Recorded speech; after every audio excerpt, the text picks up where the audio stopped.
Normalement, tu écris l'équation discrète, mais en fait, quand tu as des objets qui deviennent très longs, tu prends la limite continue. Les solutions que tu vas trouver en C vont à 0. En 0. C'est Raus, exactement. Et donc, si tu prends Raus, alpha c'est 1. En fait, il y a un moment un petit peu magique quand on déroule les équations, ou quand on commence à vraiment comprendre le problème.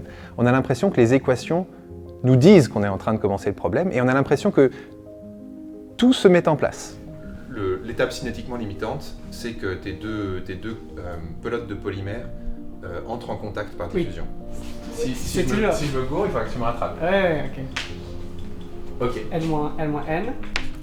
Donc c'est le même noyau, hein, mais juste là, c'est la avec d'autres disparition, c'est ça? Là, c'est la disparition. Attends, c'est quoi ton exposant mu là? Voilà, j'y arrive. Ok. Et donc mu, c'est la somme des coefficients de diffusion. Alors mon projet de recherche, en fait, consiste à essayer de comprendre des principes physiques qui pourraient sous-tendre certains types d'agrégation de protéines potentiellement délétères dans la cellule. Il s'agit de l'agrégation d'objets qui sont géométriquement extrêmement complexes. Et ce qu'on essaye de faire, c'est de capturer par un modèle minimal cette complexité géométrique, et notamment lorsqu'on a des objets complexes qui s'agrègent, eh bien, ils ne s'emboîtent pas bien les uns avec les autres. Cette complexité géométrique, on essaye de la décrire par un concept qu'on appelle la frustration géométrique, c'est-à-dire le fait qu'il est impossible d'emboîter correctement toutes les particules de l'agrégat simultanément. Mais si je m'imagine maintenant que ces particules aiment beaucoup coller les unes aux autres, on peut se dire que ces trous vont avoir envie de se refermer. Peut-être que voilà, cet agrégat ici, on va avoir envie d'amener les deux côtés l'un sur l'autre.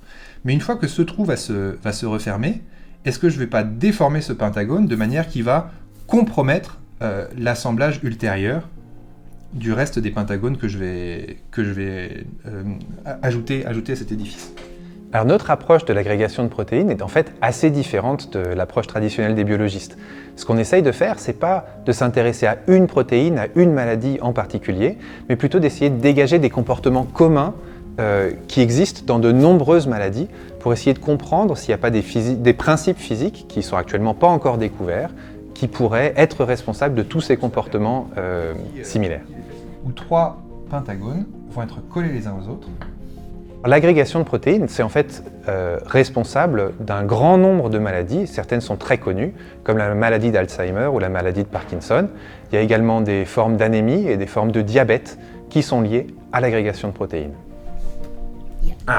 Okay, so finally it's there. So I have, so this is just an image superimposed, and this is a movie. Oh, so just a refraction effect from the sides of the So, colloid. yeah. Okay. The concentration is so high that it's stuck.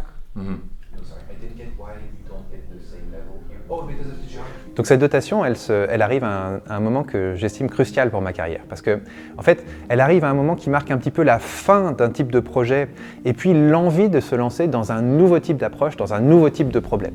Mais pour réussir à développer tout le potentiel de ce nouveau type d'approche, eh bien, il faut un soutien, enfin, il faut une équipe, il faut des doctorants et il faut des post-doctorants qui vont nous aider à développer tout le potentiel de cette approche, et c'est ça que la dotation Impulscience, en fait, m'apporte.